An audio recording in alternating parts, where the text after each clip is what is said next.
Shtyhet afati I përfundimit të korridorit 8. Në vend që të përfundojnë në fund të vitit 2027, do të mbarojë 2 vite më vonë, dhe atë në fund të vitit 2029. Ministri I Transportit Aleksandar Nikolovski tha se afati është shtyre dhe për 2 vite pasi që qeveria që shkoi nuk ishte realizuar asnjë punë në këtë pjesë dhe kompania është dashur që t'i kompenzojë ata vite.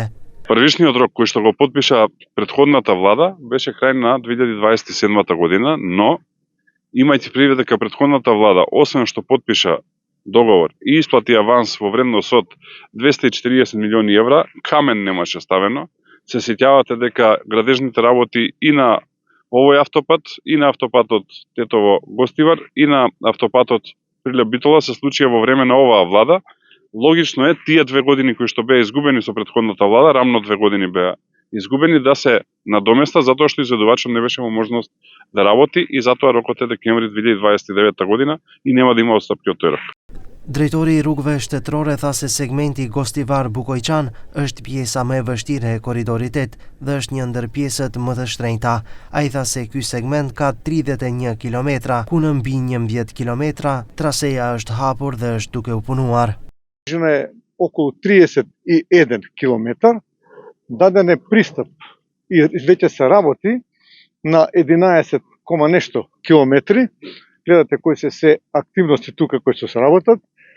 Присутни се некаде околу 600 вработени на оваа делница и повеќе од 500 градежни машини работат во моментов на оваа делница. Би сакал да истакна дека една од најсложените и најтешките, воедно е и најтешка и најскапа делница која што ја правиме ние во Република Македонија досега. Zëvendës ambasadorja e SBA-s në Maqedoni Nikol Varnes tha se ky korridor nuk përfaqëson vetëm një rrugë, por e lidh lindjen me perëndimin dhe korridori 8 është një aset strategjik. This project represents more than just infrastructure. It embodies our shared commitment to the regional economic integration, NATO readiness, and the prosperity of North Macedonia and the Western Balkans. Corridor 8 will transform North Macedonia's economic future by connecting East and West, facilitating trade, and creating opportunities for your citizens. The 40 kilometers of roadway under construction today are building that bridge. As a NATO ally, North Macedonia is also an important part of NATO readiness and resilience. Corridor 8 is a strategic asset that will enable the rapid movement of personnel and equipment, strengthening our collective defense and regional stability.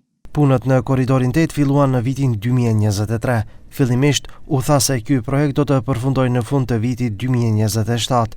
I njëjti premtim sot u ndryshua, ndërkaq rruga Kërçon-Vohor, edhe pse ka filluar të ndërtohet para 10 viteve, akoma nuk është përfunduar.